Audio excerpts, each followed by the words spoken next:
PM Modi के make in India के सपने को मध्य प्रदेश पूरा करता नजर आ रहा है। एमपी की सरकार मेक इन मध्य प्रदेश पर जोर दे रही है। इसी कड़ी में रायसेन जिले में रेल कोच इकाई का भूमि पूजन किया गया।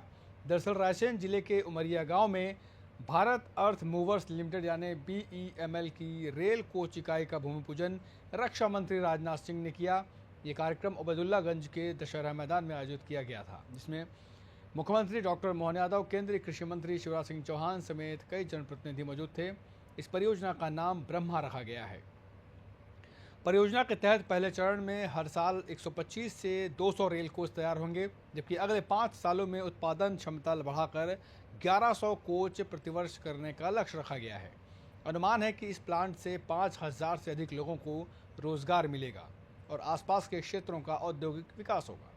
वहीं इस मौके पर रक्षा मंत्री राजनाथ सिंह ने कहा कि यह मध्य प्रदेश के लिए बड़ी सौगात है। उन्होंने प्रदेश के लोगों के व्यवहार और संसाधनों की सराहना करते हुए भरोसा दिलाया कि रक्षा मंत्रालय इस परियोजना को समय पर पूरा करेगा। उन्होंने बताया कि फैक्ट्री 2 साल में तैयार हो जाएगी और इसके क्षेत्र की आर्थिक तस्वीर बदल जाएगी। सृष्टि के रचयिता के ब्रह्मा के नाम पर इस परियोजना का नाम रखा गया है। कहा, अब दुनिया के शीर्ष 4 देशों की कतार में है भारत। अब हम 600 करोड़ से बढ़कर 24,000 करोड़ से ज़्यादा का डिफेंस आइटम एक्सपोर्ट कर रहे हैं। रक्षा मंत्री ने आगे कहा, शिवराज जी की 18 सालों की विरासत को सीएम मोहन ने तेजी से आगे बढ़ाया है। उद्योग धंधों में एमपी तेजी से आगे बढ़ रहा है। कम समय में 20 लाख करोड़ से ज़्यादा का निवेश आया है। एमपी के पास गुण और संसाधन भी मौजूद हैं। मध्य प्रदेश को मॉडर्न प्रदेश कहा जाने लगेगा। इस दौरान केंद्रीय कृषि मंत्री शिवराज सिंह चौहान ने कहा कि पीएम मोदी और रक्षा मंत्री के नेतृत्व में देश सुरक्षित और तेजी से विकसित हो रहा है।